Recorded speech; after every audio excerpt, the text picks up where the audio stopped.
right. We are now live.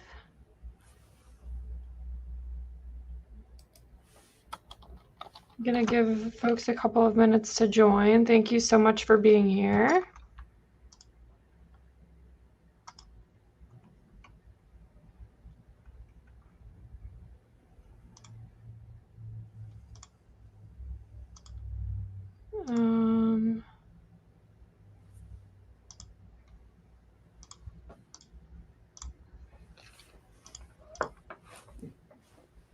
Thank you so much for being here. We're going to give folks a couple minutes to join the call.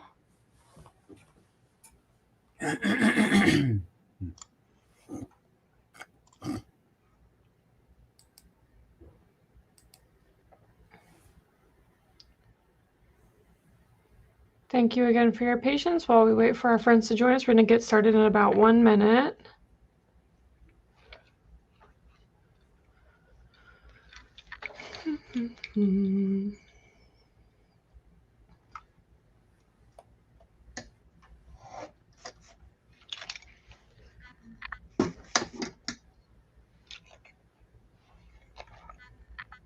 All right.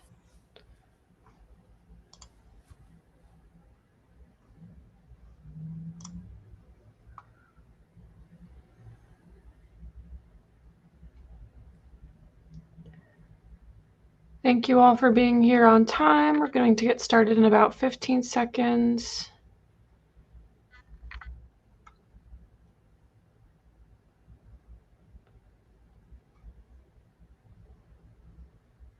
All right.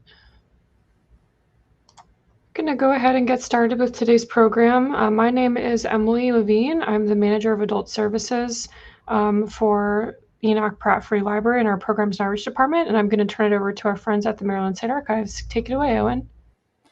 Thank you. Good afternoon, everybody. Thank you all for joining us today. My name is Owen Lurie. I'm the Outreach Coordinator at the Maryland State Archives, and I would like to welcome you all to this month's Lunch and Learn lecture, presented in partnership with the Enoch Pratt Free Library and the Maryland 4 Centuries Project. Our presentation today comes from Ralph Eshelman and is entitled The Patuxent Watershed, Maryland's Natural Wonder. The Maryland State Archives holds records of permanent value to the state of Maryland and serves as the state's historical agency. The goal of these lectures is to tell stories of Maryland's people and to highlight the use of primary source materials and the value of archives in uncovering our shared heritage. If you are interested in exploring our records, I hope that you'll come and check us out. You can contact us and schedule a research appointment on our website, msa.maryland.gov. I hope that you'll join us next month on January 11th for the first lecture of the new year, when author John Fries will talk about his new book, Self-Destruction, The Rise, Fall, and Redemption of U.S. Senator Daniel Brewster, a biography of an influential but now forgotten figure in Maryland political history. You can find a full list of programs, including videos of past presentations, on our website, and you can find more programs from the Pratt Library at prattlibrary.org. As a quick logistics reminder, if you have questions for today's speaker, you may submit them in the chat during the presentation. And now, to introduce today's speaker, here's Bert Kummerow, Founding Director of the Maryland 4 Centuries Project. Thank you, Owen, and happy holidays, and welcome to our last Lunch and Learn lecture of 2023. We at the Maryland 4 Centuries Project are very happy to be allied with our two special partners, the Maryland State Archives and the Enoch Pratt Free Library. We're hard at work on the schedule for 2024, making certain we find the best new research and great history that our fascinating state has to offer. All ideas and projects are welcome, from Ocean City to Oakland. The Maryland's 4 Centuries Project is gearing up for a busy year as we hone in on the 250th anniversary of the United States, and it's only 2 years away. As we like to say, we are in the anniversary business. Our current project, the Maryland Mosaic, is a collection of firsts, both in the state and in the nation. We think an anniversary is an opportunity to take stock of where we've been and where we are going. The mosaic will provide a distinct and thoughtful picture of our state over 250 years, and at the same time, showcase those unique moments in each of our counties. We are also in the series history business. The mosaic should make its public debut early next year, and I will be presenting it on the Lunch and Learn platform in mid-March. Part of our agenda with these Lunch and Learn lectures is to understand, appreciate, and nurture our shared environment, the fruitful bounty that so impressed the original Maryland settlers. The first peoples who lived here in harmony with that environment knew that the land supported their lives. We have learned all too well how to use, exploit, and often abuse nature's bounty. Today, we are all learning what it means to understand and nurture that bounty, which brings us to Maryland's river, the longest Chesapeake Bay tributary that flows entirely through Maryland, the Patuxent River. It's often unnoticed as it flows through Maryland's Piedmont region. Only when it becomes an estuary, 3 miles wide at its mouth, does it dominate our visual landscape.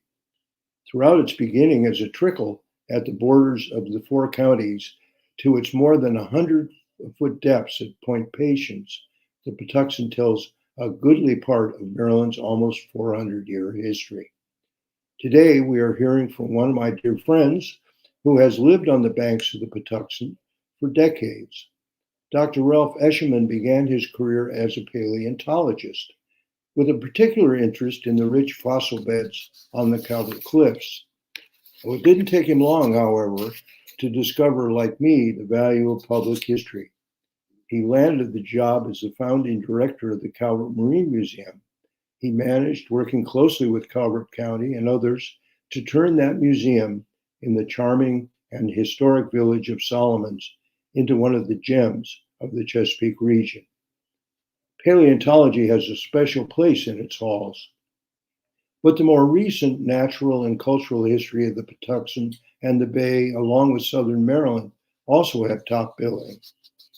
When Ralph left his day job at the museum, he became a very experienced traveler, often guiding folks on cruises to Antarctica and elsewhere. As you will see, he is also a very accomplished photographer, bringing home the evidence of his travels. Ralph approaches the Patuxent with a renewed appreciation of where he lives. Among his research projects, documenting the many faces of Maryland's river has become a major focus.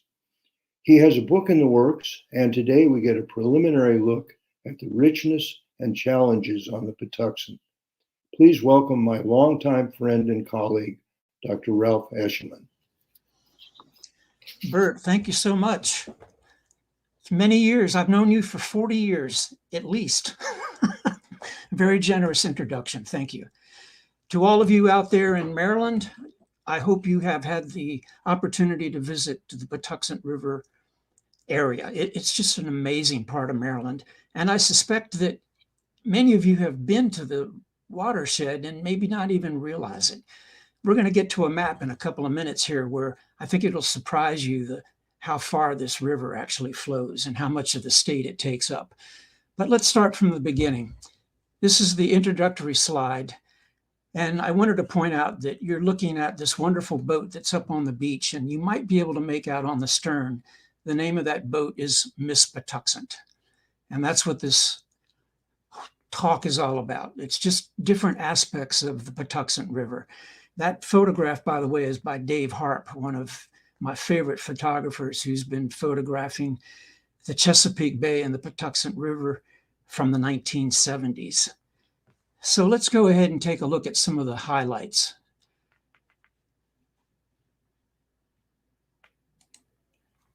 This is the quote that Bert actually partially read from when he introduced me. And this is from a local newspaper called the Calvert Recorder, and this is back in June of 2020. I'm going to quickly read it to you, and you can either sit back and listen or you can read along with me. But I really think it's a great kind of an introductory paragraph about this wonderful river. It starts as a whisper near the 4 corners of Maryland, where Montgomery, Frederick, Howard, and Carroll counties converge. It's a little more than a meandering brook winding its way through farmland. But when it completes its 110-mile journey to southern Maryland, Patuxent River runs 120 feet deep, reaches 2 miles wide, and is the source of billions of dollars in industry, research, and recreation. As great as I like this particular paragraph, I do have two issues with it. Number one, the length of the river is actually 115 miles, and the deepest part of the river is actually 127 deep, 127 feet deep. Now, this is an interesting little highlight that I'm giving you from a chapter of a book that was written by Paul Wilsach. This is 1931. The title of the book is Tidewater, Maryland, Its History, Its Traditions, Its Romantic Plantation Mansions, and the Celebrated Personages Who Gave It Glamour. And what I'm going to read to you is the first paragraph of his chapter on the shores of the Patuxent, and it's kind of startling. He states, "There is no established allure about the Patuxent River. It is little known. It has neither cult nor allure. It is the most sparsely inhabited and least known probably of all the rivers of Tidewater, Maryland. It is not in the pathway of any flow of human life. Neither commerce or tourism has disturbed it. It is indeed the least disturbed or improved of any of the large rivers on this side of the bay." That's an amazing statement to make. And to be quite honest with you, I disagree with quite a bit of it. And we're going to get back to this at the very end of our talk this afternoon. And I think you will agree with me that Paul didn't really have a good handle on the significance of what I believe is Maryland's one of foremost rivers. Now, on this particular platform, I don't have the ability to use a pointer. But if you look at the map that we have here, everything that you see that's in kind of like a light blue, that represents the watershed of the Patuxent River.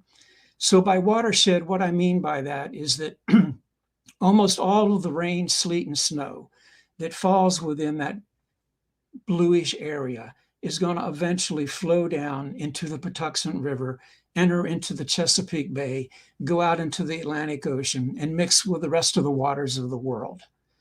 So if you look at the watershed, which is actually much bigger than the river itself, it's really quite amazing. So if you look up at the very top, you might be able to see Mount Airy. That's right up at the very top of the map, just to the left of center. And you might be able to make out a red line that comes down into the area of Ellicott City. That little red line is actually Interstate 70. And almost everybody in this audience has probably driven on that section of Interstate 70. And you may not have realized it, but you are actually driving over the headwaters of the Patuxent watershed. So some of the cities that you see on this particular map, I know it might be hard to see on your smaller screen, but think about Columbia, a major designed village for people to live in. But think about Laurel and Savage. How about Bowie? How about Upper Marlboro? How about Prince Frederick? And of course, Solomon's. All of these places are located within this particular watershed. I'd also like to draw your attention to the reddish areas on this map. And you'll notice around Washington, D.C. and Baltimore, they're much more red than most of the other of this map. And that's showing you area of high density, area of high development. Now, what's interesting is that if you go north of what I call the corridor between those two cities, you'll see that there's not a whole lot of high density development. And if you go south, the lower half of the Patuxent River watershed is not under high development. This is really kind of amazing when you think about the location of where this watershed is located. The other thing I want to point out to you is that right along the corridor between Baltimore and Washington, you're going to see a green patch. And you may not be able to read it, but that's the Patuxent Wildlife Refuge. Some people refer to it as the Patuxent Research Refuge. And that is a result of President Franklin D. Roosevelt in 1936 designating that a research refuge. And if it weren't for that, that reddish area that you see within the watershed between those two big cities would be completely filled in with red today. It's almost like it's an oasis. And if you had the opportunity to go visit there, it's an amazing place. You can go looking for wildlife, all kinds of birds and animals, hiking, biking, hunting is allowed there. It's an amazing, amazing place right in the middle of this corridor in the Patuxent River watershed. I'm going to take you back in time and just kind of show you some of the amazing things that have happened in the watershed. Many of you may have heard of Edward Drinker Cope, but he was one of these great paleontologists who got into the dinosaur wars. He was trying to find more dinosaur bones than anybody else, and there was great competition at one time in the United States to do this. But what a lot of people don't realize is that although this gentleman published over 1,400 scientific papers, many of those papers are based on fossils that came from the Patuxent watershed. And to the left, I'm showing you an example. This is a lower jaw of a small animal. It's kind of like a wolverine kind of an animal, a mustelid type of an animal. And above it, you can see the original catalog, and you'll notice that where it says locality, it says Patuxent River, Charles County, Maryland. And this guy, Cope, he published on this animal that he collected at Dello Brook Manor, which is very close to Benedict, Maryland. And this today is a holotype specimen at the Academy of Natural Sciences, one of the oldest academies, some people say the oldest academy in the United States, formed in 1812. So here we have really a prestigious individual who collected a specimen that's now at one of our premier institutions in Philadelphia. Here's another example. Some of you probably may be able to make out that this is a mastodon tooth. And this particular tooth was collected by an individual, and it's circled in the bottom there in the red circle, John Varden. And what's interesting about John Varden is that he had his own museum prior to the Smithsonian Institution in Washington, D.C. It was called the Washington Museum of Curiosities. And he did a lot of collecting in the Patuxent watershed. And this is one of the teeth that he collected, a tooth of a mastodon from the Patuxent watershed. And if you look at the catalog number next to the blue star, that's 200.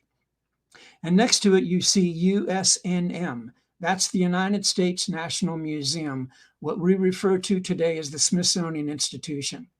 This specimen was collected from the Patuxent River watershed by Varden. It was in his Museum of Curiosities. When the Smithsonian came along, the Smithsonian bought his collection and used it as the core of their earliest collections for the Smithsonian Institution. So in summary, what I'm telling you is that one of the core specimens, as well as many other specimens from the Patuxent River, were part of the core specimens for the Smithsonian Institution. How many other rivers can say something like that? It may also startle you to learn that the first major use of diatomaceous earth in a commercial way was mined on the Patuxent River. And what you're looking at here are two examples of what that mine looked like.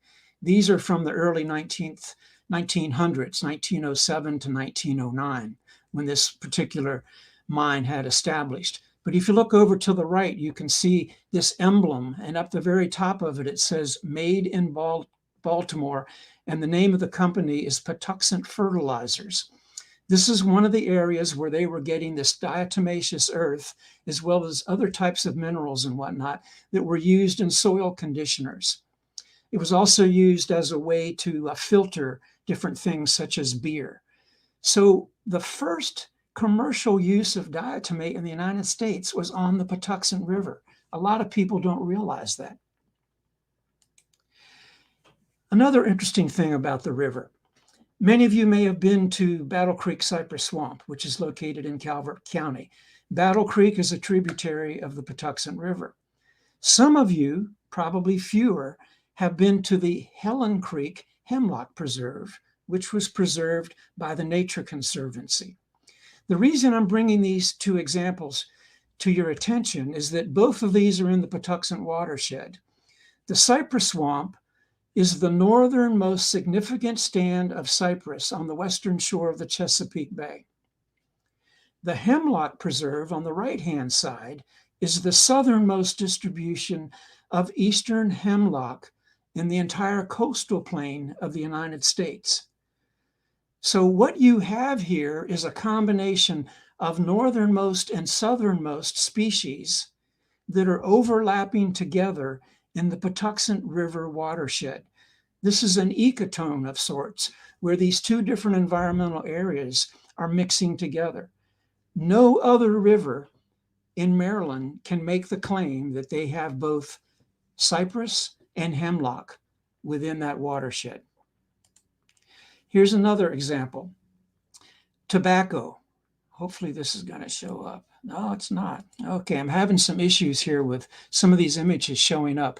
But what I wanted to try to show you here is that if you look at the data of the number of hogsheads of tobacco that have been shipped out of Maryland from around 1698 to about 1709, the Patuxent River, which unfortunately is not showing up in this particular platform, outperformed any other river in the entire state of Maryland, or at that time it would have been the colony of Maryland. Pretty significant.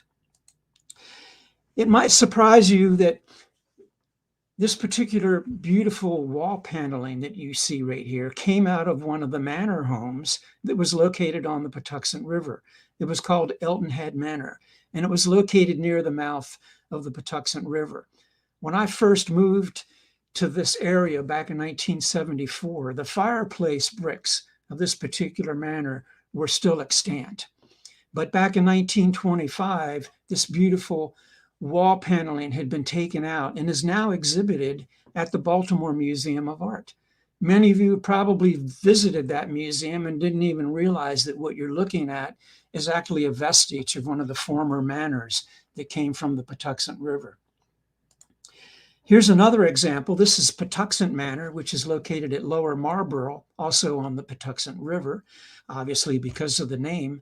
And the paneling inside this house was removed and taken to Winterthur Museum, which is located in Wilmington, Delaware. The present owners of this particular manor have reconstructed what the wall paneling looked like, but it's not the original. The original is preserved in Delaware today. To even go further, I don't have an example to show you, but some of you might have heard of the manor house called Susquehanna. And that manor house was actually moved when they built the Naval Air Station in 1942 as part of the World War II effort. That entire house was moved to the Ford Museum, Henry Ford Museum in Michigan. So here we have an actual manor house from the Patuxent River that's now in Michigan. We have wall paneling that's in Baltimore, and we have wall paneling that's in Wilmington, Delaware. Again, pretty amazing stuff. Have you ever thought about the origin of the Star-Spangled Banner, the national anthem? And most of you would say, oh yeah, that's where the flag flew over Fort McHenry in Baltimore. But that's only part of the story. The story actually began on the Patuxent River. And I'm going to briefly explain that to you because I think it's an important fact. The British, when they came into the Chesapeake Bay and began to blockade and do depredations up and down the rivers, most of those depredations took place on the Patuxent River and on the Potomac River. And when they came up the Patuxent, the largest naval engagement ever to take place in Maryland waters took place at the mouth of St. Leonard's Creek, where Jefferson Patterson Park and Museum is now located on the Patuxent River. The largest naval engagement ever to take place in Maryland waters was on the Patuxent River. When the British decided that they were going to attack Washington, the capital of the nation, They came up the Patuxent and they landed at Benedict. Over 4,000 troops landed at Benedict and marched on Washington. I think most of you know that at the Battle of Bladensburg, the Americans were defeated. The British marched on into the city and they burnt many of the important government buildings in the city. Despite what you hear over and over and over, the British did not burn the city of Washington. They burnt important government buildings in Washington, like the White House, like the Capitol, but they did not burn the city. An interesting fact is that the Americans burnt more buildings in Washington, D.C. to keep them out of the hands of the British than did the British burn in Washington, D.C. And most of that was because the entire Navy Yard was burnt by the American Navy, and all of the bridges leading into Washington were burnt. Little known fact. On the way back, there were many British stragglers, and a fellow by the name of Dr. William Beans, who lived in Upper Marlboro, he and some of his colleagues, they arrested some of those stragglers and put them in jail. Unfortunately, one of them escaped, got back to the main line of troops. The officers, when they heard about that, sent a bunch of cavalry back to Upper Marlboro, and they demanded to the fathers of that town that if you do not release those prisoners by noontime, we're going to burn your entire town. So what choice do you have except to release those individuals, which Dr. Beans did.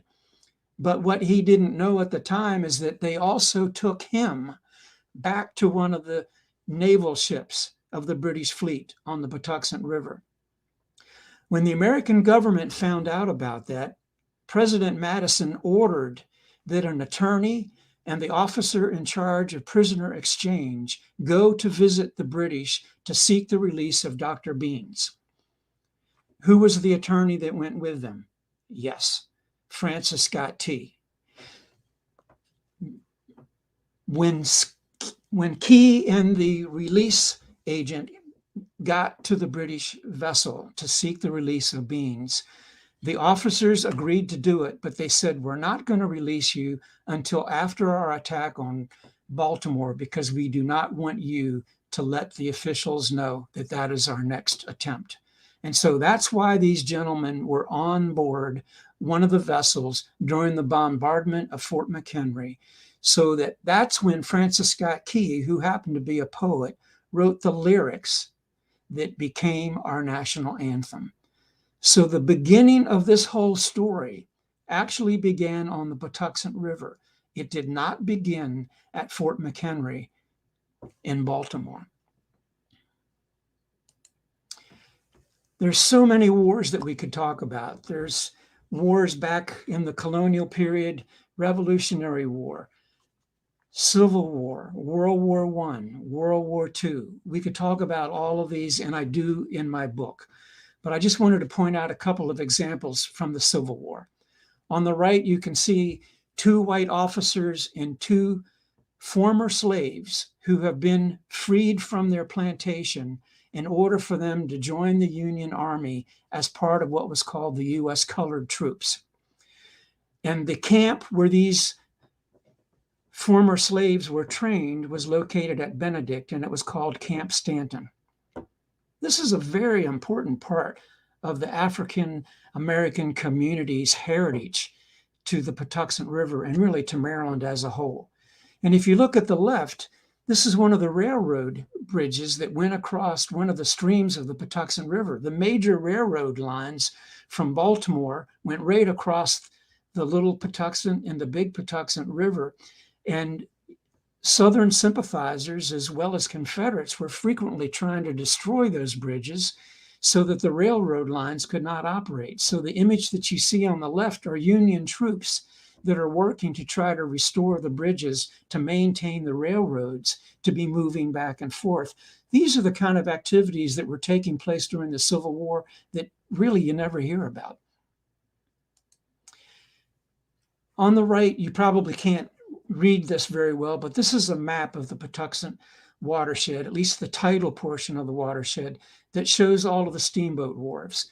And there were over 49 wharves and landings between 1817 and 1938 that operated in the tidal portion of the Patuxent River. And for those of you with keen eyes or maybe large screens, you might be able to make out in the lower right-hand corner, there's St. Leonard's Creek. And there are two wharves that are right next to each other, one on each side of the river. I know of no place in the entire Chesapeake Bay, except for right here on St. Leonard's Creek, Patuxent River, where there were two steamboat wharves opposite of each other. And the reason for it is that the creek ran almost to the bay.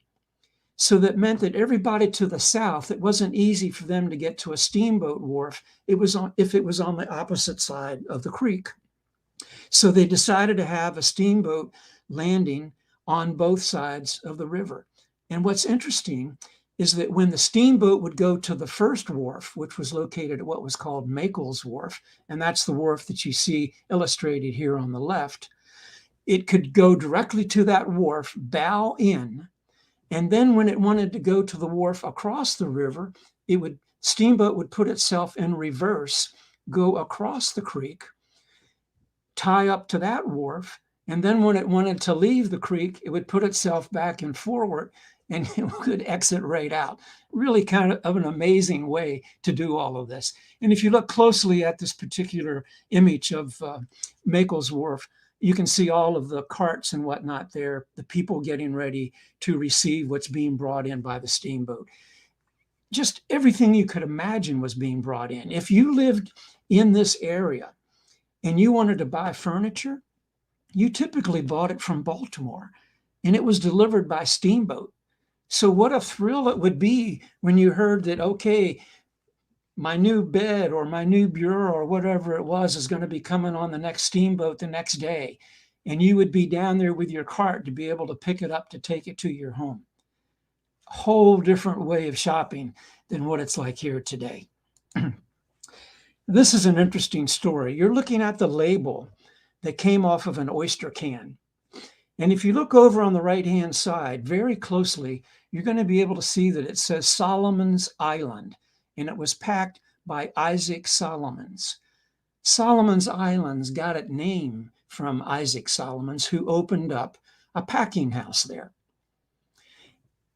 This particular can was sent all the way to California. If you look at the left-hand side of the label, you can see that another packer from San Francisco put another label on it, and then from there it was sold locally. So oysters from the Patuxent River were transported and sold in California. This particular label came off of a can that was found in a gold mine outside of San Francisco, California. What a fascinating story. And on top of that, we know that when the United States was exploring Antarctica, many of the planes that were responsible for taking the equipment and the men as close as they could to land them on the Antarctic continent, they were coming out of the Patuxent Naval Air Station. And right across the river was the J.C. Oyster House. And when they were loading up supplies, they decided to take some packed oysters, canned oysters, from the J.C. Oyster House in the 1950s to Antarctica. Now, can you tell me any other river in the world where oysters were harvested and sent as far away as California and went to Antarctica? I don't think you can do it, but you can do it for the Patuxent River. The Patuxent River was so deep, we mentioned 127 feet in some areas, that the world's largest dry dock was actually tested at the mouth of the Patuxent River. Now, the dry dock was built at Bethlehem Steel in Baltimore, but the water was not deep enough there for them to be able to sink it down so that a large vessel like a battleship could actually go into the dry dock. And then by pumping the water out of these big tanks that you see on the sides, they could raise that ship out of the water, and that's how they would be able to do any type of maintenance work or repair work that needed to be done on it. So in June 23rd, 1905, the battleship Iowa was first successfully risen out of the water in the dry dock. And this dry dock was then taken, it was towed all the way to the Philippines. And it was there that it was used by the Pacific Fleet as their main source of being able to do hull repair work. And it was used in the Philippines up into World War II.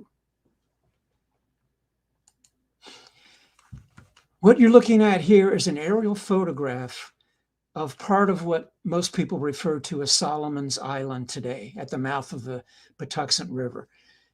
In reality, you're looking at a peninsula that's really part of Dowell Peninsula.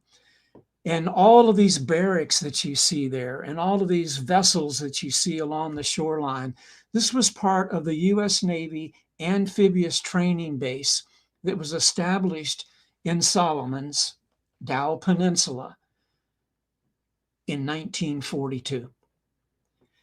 The men who trained here on how to properly operate these vessels and how to do an amphibious landing are the same sailors and soldiers that landed on the shores of some of the places of Europe and many of the islands in the Pacific Ocean, including the Solomon's Islands in the Pacific Ocean. How interesting. Trained in Solomon's Island, Maryland, and some of them landed in the Solomon's Islands in the Pacific. And what you're looking at the right are the two security guard stations at the entrance to this facility that today serve as the entrance to Calvert Marina, which is essentially where a lot of vessels and boats and whatnot are stored. This is an aerial view of the Patuxent Naval Air Station that was also established in 1942. This became a major complex for training pilots, for them to be prepared to go over to Europe and also into the Pacific, flying airplanes off of aircraft carriers, off of land bases, wherever it might be. But what you're looking at here, imagine what it was like before the government came in and confiscated all of that land. This was all private property. There were homes, there were farms, there were little communities, there were local general stores all throughout this area that were all taken away. And this is where that historic house, Susquehanna, that I told you about was located. And the U.S. Navy had enough presence of mind to realize that this was such a historic house that they couldn't destroy it, so they offered it to the Henry Ford Museum. And that's how the Henry Ford Museum ended up with it. And that's why it's in Michigan today. The other thing I wanted to point out to you is in the lower right-hand corner, you can see these domed hangars. Those hangars date from 1942 to 1943. They're on the National Register of Historic Places. And these were some of the original amphibious seaplane hangars. This basin that you see just to the left of them, that was a basin where seaplanes were taken in and out of the water. The other thing a lot of people don't realize is that during World War II, when enemy aircraft were captured, they were taken here to be tested, to find out what kind of engines were they using? What kinds of weaponry were they using? Is there anything that we could possibly use to enhance our capabilities, to increase our aircraft that we were using during World War II? And this continues to this very day. This base continues to do research on all types of aircraft and whatnot. Now, don't worry, I'm not going to read all of this to you, but this is a list of some of the over 90 test pilots at Patuxent Naval Air Station that went on to become astronauts. And if you just look at some of them, like Alan Shepard, class of 1951, and you can go down the list, John Glenn, probably another one of the more famous, class of 1952, Scott Kelly, class of 1994, not that long ago. So just think about the contribution that the pilots made. They were trained at Patuxent Naval Air Station that went on to become astronauts. It's really kind of an amazing. And think about entertainers and people that came to the Patuxent for so many different reasons. Did you know that Herbert Hoover used to enjoy coming to Bowen's Inn to go fishing? And entertainer Arthur Godfrey, who some of you might know, at least some of the older of you out there might remember, Robert Mitchum, he used to come to Bowen's Inn all the time, as well as Vera's White Sands, which is a famous restaurant that was located, still is, on St. Leonard's Creek. How about the yacht, the Corsair III, owned by John Pierpont Morgan, one of the most wealthy persons in the world. And he had a daughter who lived at Sotterley Plantation, which is open to the public. It's the oldest plantation where the public can go to in the state of Maryland, and it's located on the Patuxent River. And Morgan's daughter lived there, and he came into the Patuxent on his yacht to visit her. And while he was there, he donated one of the yawl boats. We don't know where that yawl boat is, but boy, wouldn't that be really cool to have in a museum or even at Sotterley today. How about railbird hunting? Most of you probably don't even know what a railbird is. It's a very, very skinny kind of a bird, narrow bird that could easily walk in between the heavy, dense growth of the marshes. And it's a bird that would fly from the north to the south and vice versa, depending on the seasons. And as they did that, they typically landed in the rice marshes of the Patuxent River. They were very famous at that time. And so people used to go hunting here. It was a major, major source of recreation, particularly from people, Philadelphia and Washington, D.C. They would come by train or they would come by boat just to be able to go hunting for railbirds. And it got to the point that they began to regulate people that were called pushers. So if you look at the image here, you can see a guy with a long pole that would be pushing these boats through the marshes. And you had to have a license in order to do this, just kind of another way to regulate the resource, but also to make some money. So who were some of the people that came to the Patuxent River to hunt for railbirds? I think you can probably recognize General Patton on the left, and I think you can probably recognize Babe Ruth on the right. You might not be able to recognize Theodore Roosevelt because this is when he was younger, but all three of these gentlemen and many, many other people, people of wealth, like the gentleman who started Black & Decker. Mr. Decker used to come here every year on his own yacht just to go railbird hunting. Very, very popular. How about this particular character? I think you guys can all recognize this as John F. Kennedy. But how many of you know that his favorite sailing vessel while he was president was a vessel called the Manitou that was built at the M.M. Davis shipyard on the Patuxent River? The M.M. Davis shipyard was famous. Spark and Stevens, they designed many of the vessels that were built at the M.M. Davis shipyard. And Spark and Stevens specialized in yachts that were fast, yachts that could win yacht races.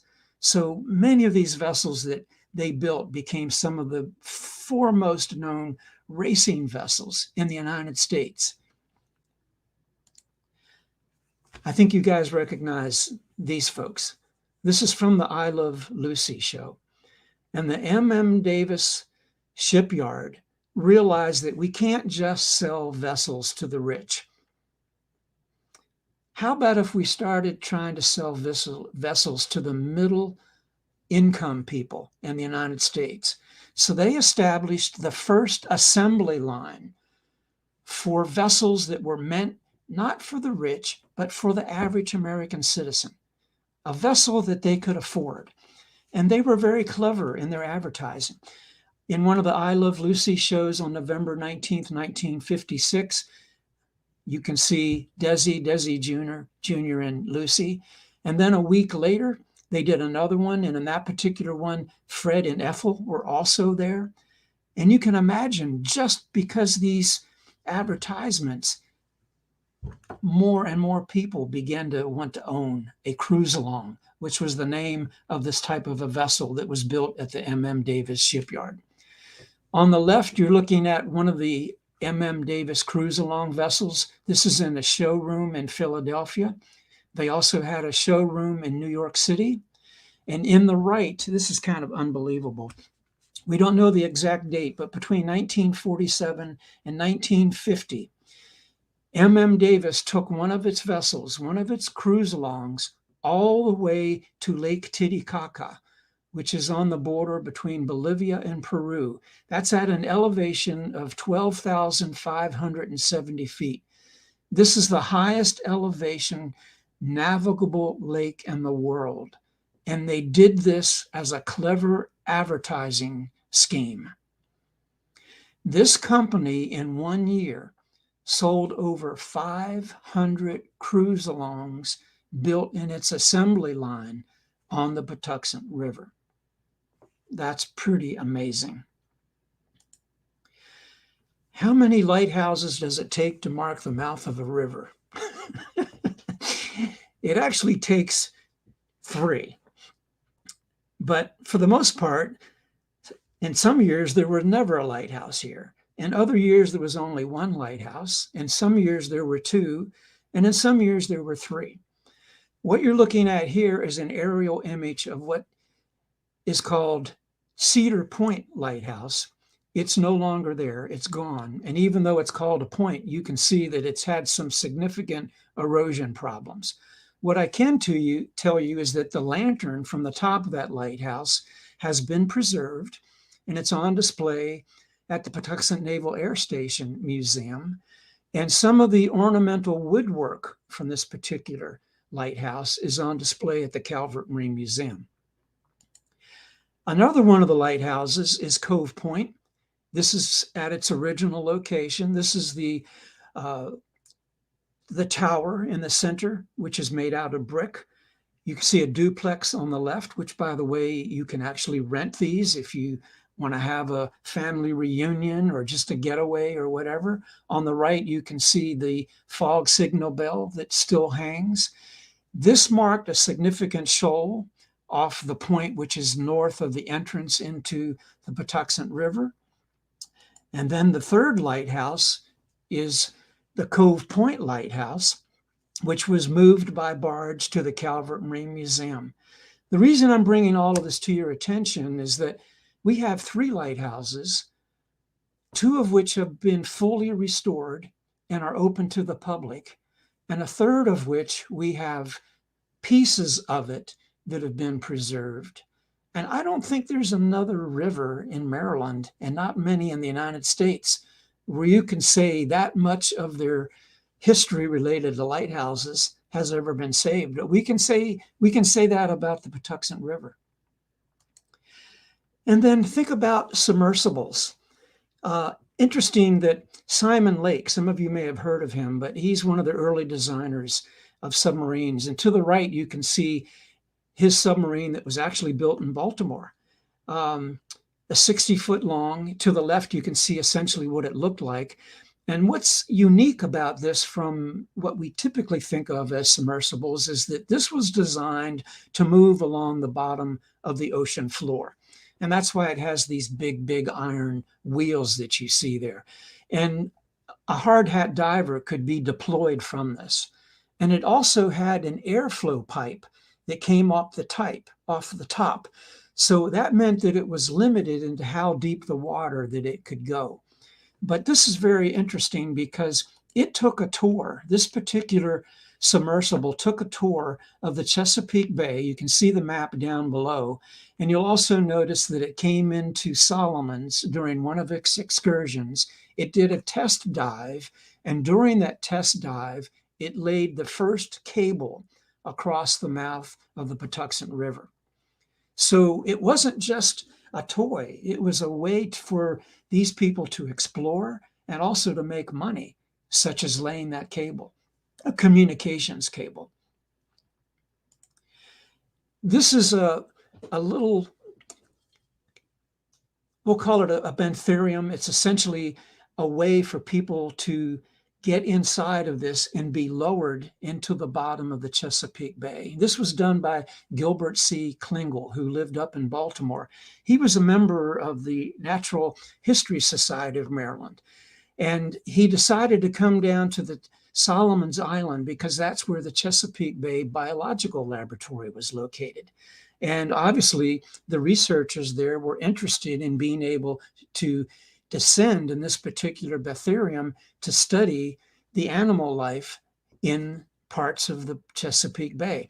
Most of the dives were actually done in some of the backwaters off of Solomon, such as Back Creek. And that's what you're looking at right here. Hard to believe, but because of the depth of the Patuxent River, it was also an excellent place for the anchorage of mothballed ships. And what you're looking at here are some excursion lines, passenger vessels, very luxurious passenger vessels that were operated by Germany, and they were confiscated during World War I. And after they had pretty much passed out of their usefulness, they were decided to be mothballed in the Patuxent River. And that's what you're looking at right there. Now, it took money to maintain these things.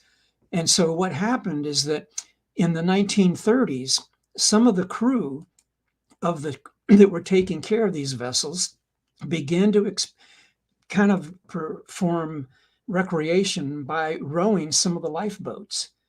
And they got word of an international lifeboat race that was going to be held in New York Harbor in 1927. And so they trained for that. And they actually did it over a series of years.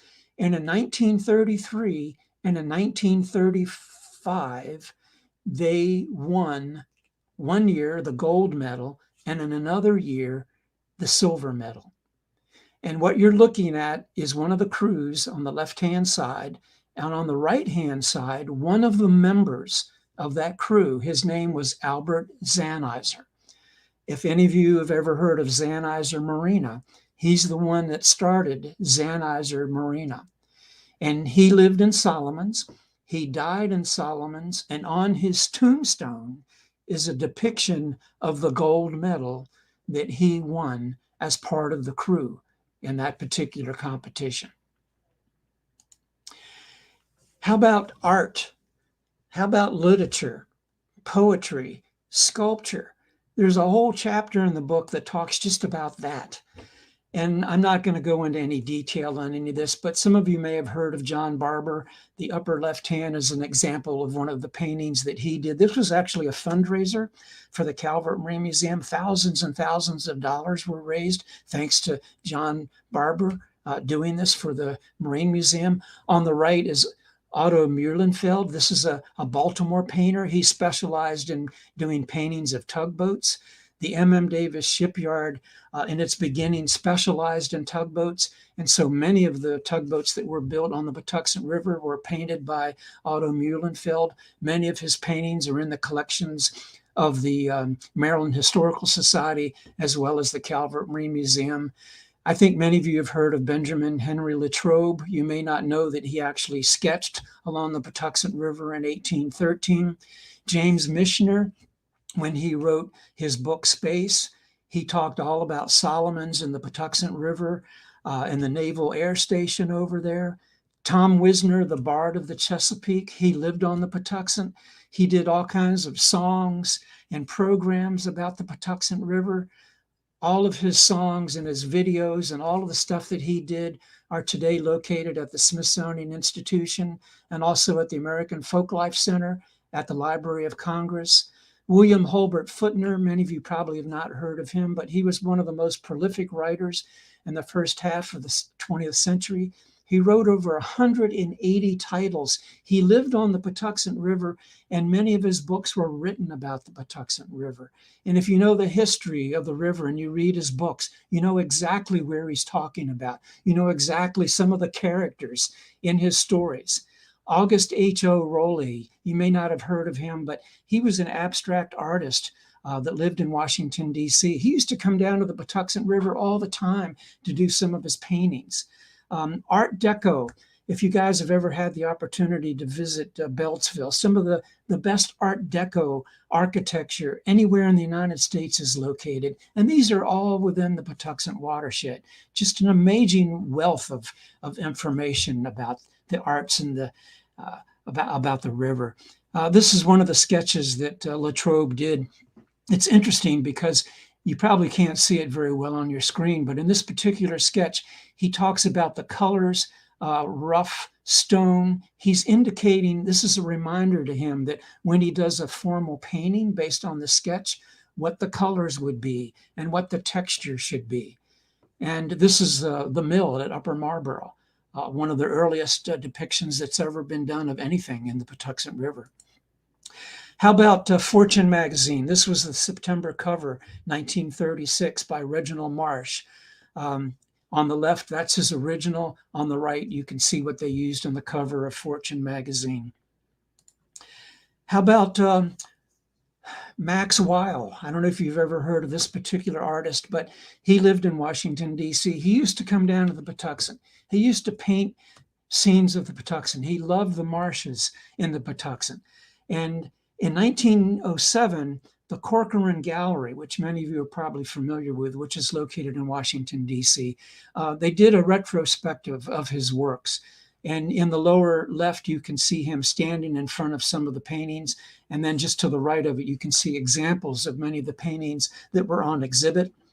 I don't have an inventory to know if any of the paintings that were exhibited there are from the Patuxent, but it's very likely because many of the paintings that he did, in fact, are from the Patuxent River. And then environmentally, many of you may have heard of Bernie Fowler, who's also called the pastor of the Patuxent. He was a very religious individual, but he firmly believed in the quality and life on the Patuxent River and the need for the river to be kept clean. And part of his effort was to start a wade-in. He used to be a crabber, and he remembered in his youth in the 50s, he could wade out up to his chest, and he could look down, and with his dip net, he could see soft-shell crabs. You can't do that today in the Patuxent River. So he started what he called a wade-in, where he would try to recreate, where he would walk out in his tennis shoes. He would always wear his overalls, which you see here in the right-hand side. He's in the middle with a hat with the American flag on the top. That was his outfit whenever he did this. And he would wade out until he could no longer see his tennis shoes. And that was his way of gauging the water quality. It's not scientific, but it was a great way to bring recognition to the Patuxent River. The graph that you see on the left, if you look at the red line, that represents the level that we hope to be able to get to at some point. That's what Bernie remembered it was like back in the 1950s when he was there. If you look at the green line, it shows essentially the average of what we have gotten from when Bernie first started this. And even though he passed away, this is continually being done. Obviously, Bernie's not one of the waders, but member of his family and other colleagues and politicians and whatnot continue this tradition even to this day.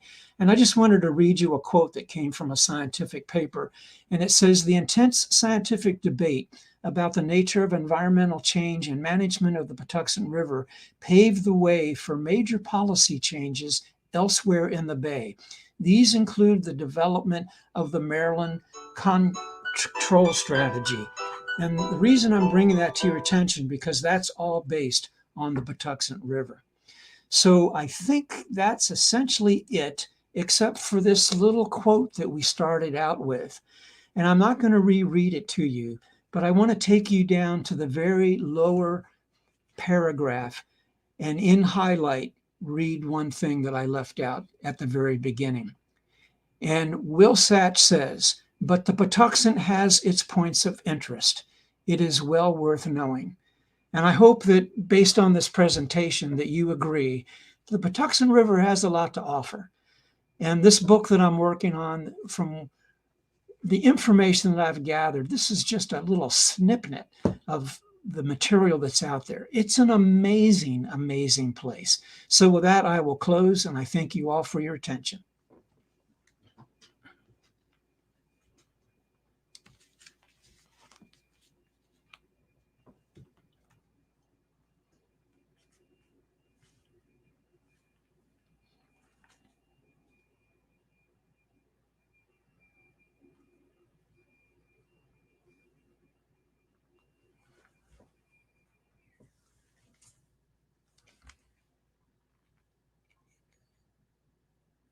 Can't hear. Oh, have I been talking this entire time and you guys can't hear me? Perfect. Okay. Well, we have a few questions and comments in the chat. I want to be respectful of people's time, but I also want to answer some of those questions for you. David says, such diverse and captivating collections of facts, images, and stories. Thank you so much, Ralph. We have a viewer who is asking, you covered a lot about the river, but what do you find most fascinating about some of the connections that the river imparts? Oh boy, I actually have a chapter about that as well. And to me, it's the interconnectedness of the people that live in the watershed with the watershed. It's amazing to me how so many people use it for so many different purposes. And some of those purposes are great. It's a source of recreation. It's a place to go and kind of de-stress. But it's also a place where we dump our sewage. So it's kind of a contrast of how in some ways we use it that are not really good for the watershed, and in other ways how we use it that are very good for the watershed. And that's kind of like the final chapter of the whole book, is where I try to point out how the watershed is a benefit to the people that not only live in the watershed, but outside the watershed as well, but also how we have to take care of that river, because it's the future generations that are going to make a difference for the river. So that's perfect. That's a perfect segue, because someone else was asking about the future of the river. Someone said that you had talked a lot about the history of the river and how the river was formed and kind of where it gets its personality. But can you talk a little bit more about how we can safeguard the future of the river for generations to come? Yes, and I have a whole chapter on environmental issues related to the river. But there's been some good progress. I didn't mention to anyone in this particular presentation, but years ago, the southern three counties, part of the Tri-County region, actually sued EPA and the northern counties because of all of the sewage that was coming in and affecting the seafood industry in the lower counties. So think about that. What you do in the upper headwaters of a river have tremendous consequences of what happens in the lower portion of the river. And the lawsuit was actually won. Southern Maryland won that lawsuit. And as a consequence of that, EPA was requested to put in more money to make the sewage plants better, so that they were doing a better job of taking out the pollutants that are in that water. There's still ongoing struggles about that today, but it's better than what it was. And the trend tends to be going in the positive direction. One of the biggest issues, and it's something that politicians won't touch because it's so sensitive, it's population. As we get more people living within the watershed, we're going to have more issues trying to maintain the quality of that watershed. The money that we're putting into it today is not going to be able to take care of the future because of the increase in population. You're just not going to be stopping that population growth.